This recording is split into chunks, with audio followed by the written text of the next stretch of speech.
I think my camera has just gone flat. So now I need to explain to you what my camera settings are, and I can't think of them by memory. So I'm going to have to try and see whether the camera comes back on again. And it's not. Bear with me and I'll change it.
Andrew Dawes and myself, we're still in Tasmania and we're still exploring the Sentinels Range, and we're having a marvellous time. We've dropped Richard Lefroy off at the airport earlier this afternoon. We stocked up on a bit of food, filled the van with some petrol, and we've come back out to the Sentinel Range where we're trying to find a nice location for sunset. The forecast was for very high cloud, 95 to 100% chance of very high cloud, and that's exactly what we've got. And in terms of landscape photography, that is perfect. That's the sort of cloud that we want. Unfortunately though, there was a band of very thick cloud on the horizon to the west where the sun of course is setting. That meant that sunset was very, very quick. In fact, there really wasn't a lot of light. You could see a little bit of colour starting to reflect off some of the cloud, some of the wispy bits, but it really didn't eventuate into much of a sunset at all.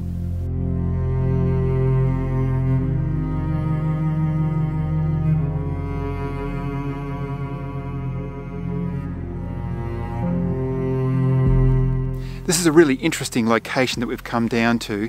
This is the edge of Gordon Dam. When the dam was put in several years ago, I don't think that they realised that such a vast area was going to be dammed. And what you've got on the edge of the dam, as you can see behind me, it is like a graveyard of trees. Obviously the water has come down from the hill, it's washed away all of the soil, and with it derooted a lot of these huge trees that have now fallen. You can see them behind me, and hopefully as I spin around you might be able to catch a few of the trees silhouetted against the sunset, because behind those trees is where the sun was setting. In fact, it's just slightly to around about there is where the sun actually set, just behind that little hill there. So when we got out of the car, we had a bit of a mad explore of the area, and we both said to ourselves, the challenge here is to try and find a composition that was nice and simple against all of this chaos. We were actually both blown away by how many trees have died here, and how far back up the bank these trees go. And then of course off in the distance here, it's endless. It just keeps on going and going and going. There'd be hundreds of thousands of trees scattered around the edge of this dam.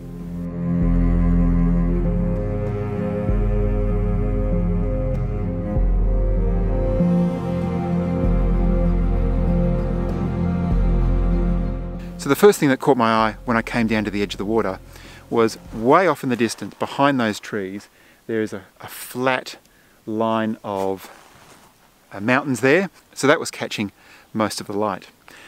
So I put the 24-70 on, and I was undecided whether it was the 24-70 or the 70-200. In the end, I went for the 24-70, and I was at 70. I really didn't need to zoom in any closer. So either of those two lenses would have done. So I was a little bit further up from the bank, and the composition was quite simple. There was a few trees just in the mid-ground, but predominantly the foreground interest was the texture of the surface of the water, and really the main focus of the image was that the flat ranges in the distance, and there's a line of trees silhouetted just in front of them. So that's where the focus was in the image. The settings there were fairly quick. I didn't vlog back there because I was trying to get that image quite quickly and then move on to the next one. But my settings were ISO 64, an f-stop of 8, and a shutter speed around about 1/40th of a second. It was just too slow to handhold the camera. So I put it on the tripod and took a couple of images, just adjusting the shutter speed slightly, just to make sure that I've protected my highlights there.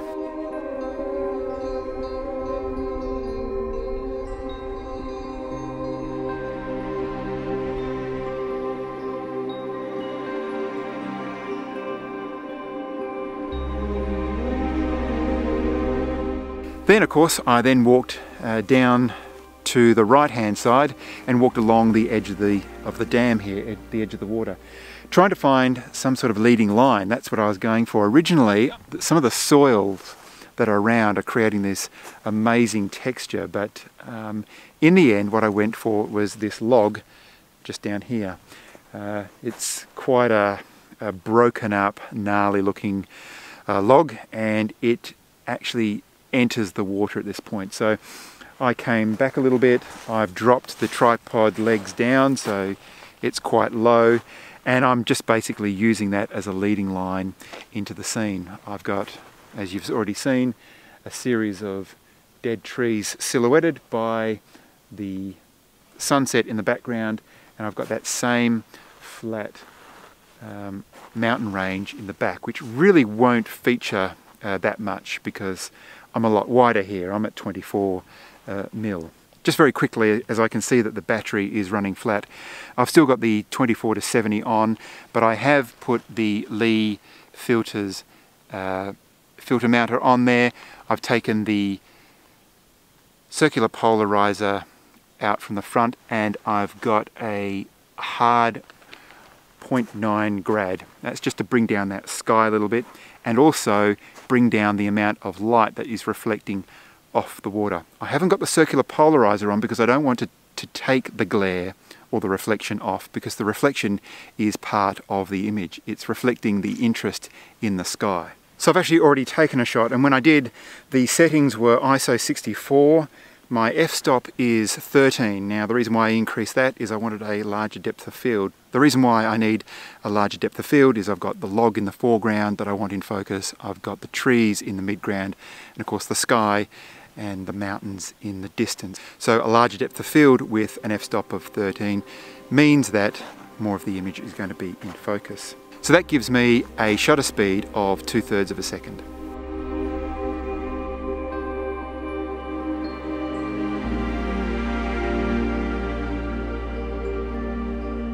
Since I've been speaking to you, of course, the light has faded quite considerably, so I'm going to have to increase my shutter. So I will do that now. So at around about 4 seconds, I'd say, 4 to 5 seconds, just protecting the highlights on the right hand side of the histogram, still at f13 and ISO 64. I'm going to take this image, and there's still a little bit of light that's just being captured in the sky there. So I'll show you that now.